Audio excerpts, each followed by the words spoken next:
Very good evening, community. Welcome to a new session of those horror stories that we know you like so much. Don't forget to subscribe, give us your valuable like, and activate the campaign so you don't miss the next cabinet of horror story.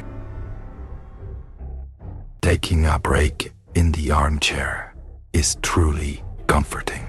I had just spent the last 4 hours proofreading the most recent chapter of my novel. Proofreading is much more stressful than writing, I assure you, but it's a necessary task, especially knowing that my works haven't been well received by the public, nor by the publishing house, and even less so by the review magazines. They certainly don't mince words when it comes to destructive criticism.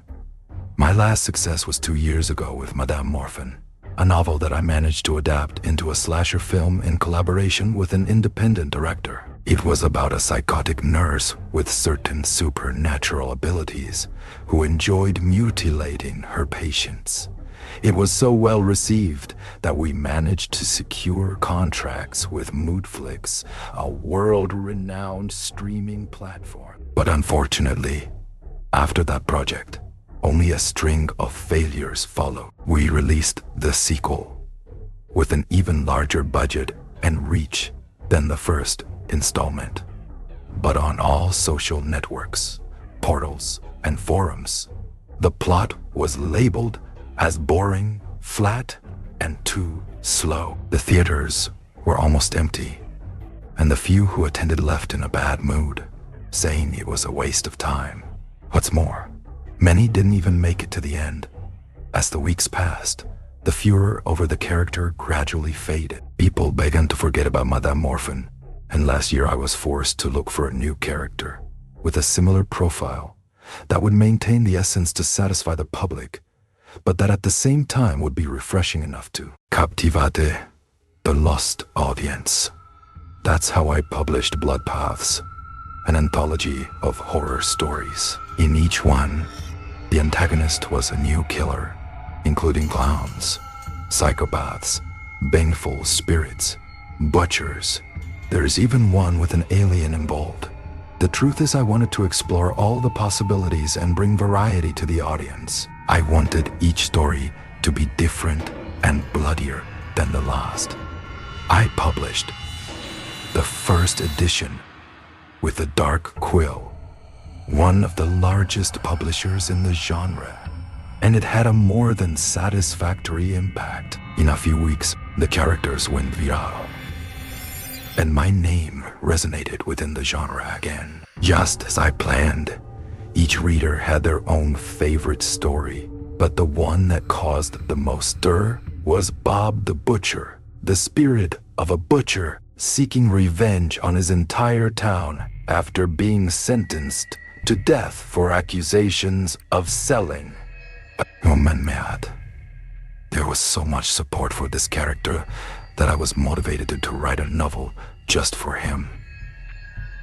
With the same approach as the story, but adding a slightly more elaborate plot, and with the introduction of enough characters for the story to have an adequate length. I had faith that this project would bear great fruit, but the harvest has been very heavy. Today is the 20th consecutive night dedicated solely to proofreading. And as I said, it's not a pleasant task. Obviously, my review was not the final one, but it served as a filter to streamline the work of the editorial proofreaders. But there was little left. Chapter 17 was ready. Only Chapter 18 remained, which is the final chapter, and the epilogue where I lay the groundwork for a possible sequel. I felt my back heavy.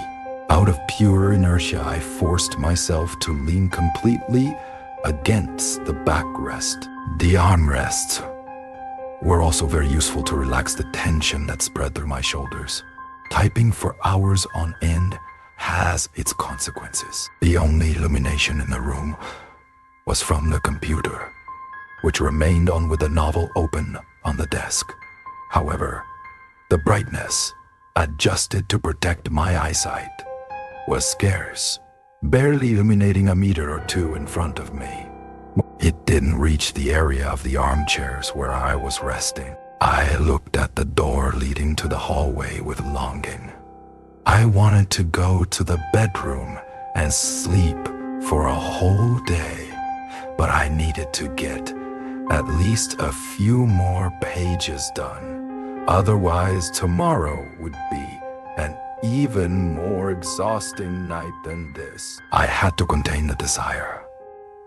The computer screen went dark. It was the automatic configuration for inactivity. Only 5 minutes of rest had passed. There were still 10 more to go. I made a deal with myself, looking for a middle ground between satisfying my tiredness and maintaining responsibility. I would only close my eyes for a few minutes until it was almost time to go back to editing.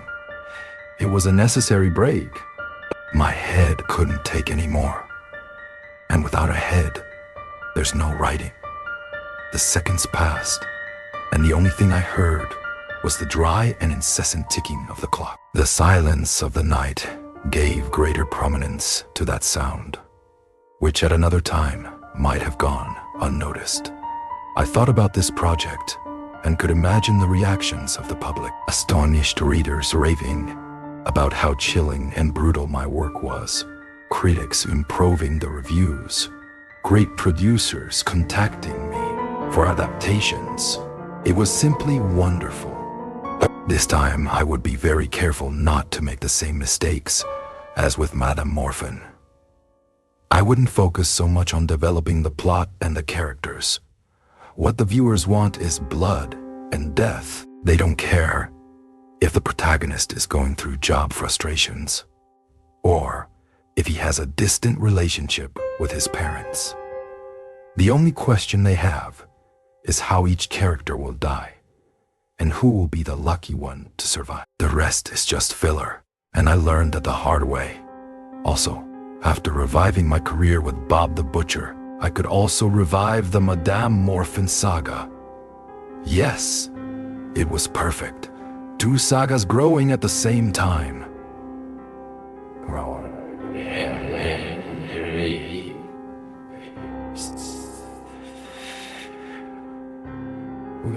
I could alternate their releases so as not to seem repetitive. Maybe if the publisher approved, I could even unite both universes in a single book, doing something like Freddy versus Jason. Although thinking about it better, no? That kind of premise doesn't have much success and is more like unnecessary remakes that most people avoid. I'm sorry. Sometimes my imagination gets the better of me and I start fantasizing about my stories. I think you understand now why I mainly write at night. I had to take advantage of this moment of inspiration to channel it into the novel. I took a deep breath, mentally preparing myself to return to my responsibilities, and opened my eyes. The darkness was still the same as always.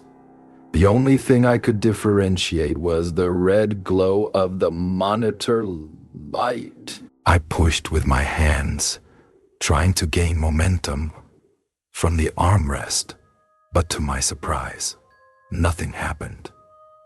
It was as if the intention had been contained within my body. I felt the muscle tension, yes, but I couldn't move an inch. Inside, I thought I must be drowsy from tiredness. I tried again, this time making a greater effort. The muscle tension now extended to my legs and my back, where I felt a sharp twinge, which at another time would have made me writhe, but that didn't happen. This was no longer normal. What was happening? In the distance, I began to hear a noise that overshadowed the ticking of the clock. It sounded like someone dragging their feet. It seemed to be coming from the hallway. Despair ran through my veins. I felt tingling in my extremities, and even though it was the middle of winter, I felt hot. My eyes began to adjust to the darkness, and I managed to make out the outlines of the chair in front of my desk. The other chairs, the lacquered modular unit embedded in the wall. But there was something else. What was it? It looked like a shadow. In the hallway, it was tall. Was it moving? I strained my eyes. No, it couldn't be. Please no. The blood-stained apron and visors were the first things I noticed. The second was the metal mask on his face. Trace, tall, robust, shaved, irritated, skin, scars. Bob the butcher. It was him. I tried to scream but couldn't open my mouth. All I could do was move my tongue rapidly against the roof of my mouth. I was out of breath. The heat was more intense. My heart pounded in my chest, pumping blood rapidly and violently. My anatomy was tense to the point that it seemed like my muscles would shoot out at any moment, tearing the skin that covered them. This had to be a nightmare. It couldn't be real. How could it be? Bob is a fictional character, completely invented by me. Absolutely everything came from my imagination. His name, his clothes, his brutality, his dark gaze, the blood-soaked knife he wielded. It had to be a nightmare. Yes, I must have fallen asleep when I closed my eyes a few minutes ago. That's the only logical explanation. I closed my eyes again. I squeezed my eyelids with all my might, and immediately all sound stopped. The ticking of the clock was once again the only audible thing in the room. The frequency and power of my heartbeats dropped abruptly. I took a deep breath and sighed in relief. I opened my eyes again, but no. Bob was still there, now closer, only a few meters away, holding his knife at the level of his face. The smell of putrefaction invaded my nostrils, causing a gag that caused my trachea to contract. My heartbeats resumed intensity, this time with more force than ever. Sitting on the three-seater sofa were Melissa, Aaron, and Michael, some of the most important characters in the novel. I recognized Melissa only by her curly hair. Her face was unrecognizable due to the 13 stab wounds that Bob had inflicted on her when he murdered her in the first chapter. Aaron's torso was in the center of the sofa, without legs, and with Bob had given him a slow and painful death, perhaps the most memorable in the book. In chapter 9, Michael's mouth was an endless source of thick blood, dripping and staining everything red as it flowed into a puddle forming at the feet of the armchair. Bob had cut out his tongue and torn his throat when Michael tried to call the police. In chapter 15, near the end, I looked away, and sitting against the wall I found Brian, the investigator's assistant, murdered in chapter 12 by a shotgun blast to the face. What allowed me to recognize his body was the sky blue police uniform and the badge, sticky with blood, placed on his chest. I thought I saw Jessica in the single armchair on the other side of the room. I couldn't see her well, since Bob was almost completely covering her. I only noticed the orange dress she died in at the school dance in chapter 7.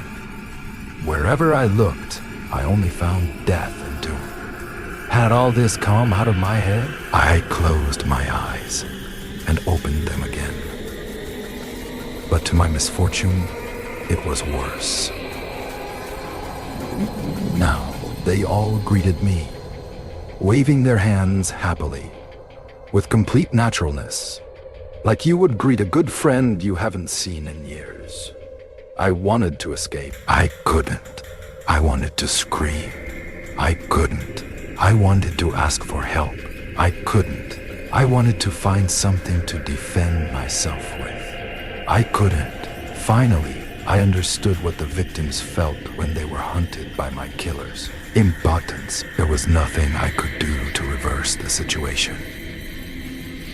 Bob approached slowly, swinging his butcher's knife in the air, and all I asked for was a quick death, like Jimmy's in Chapter 3.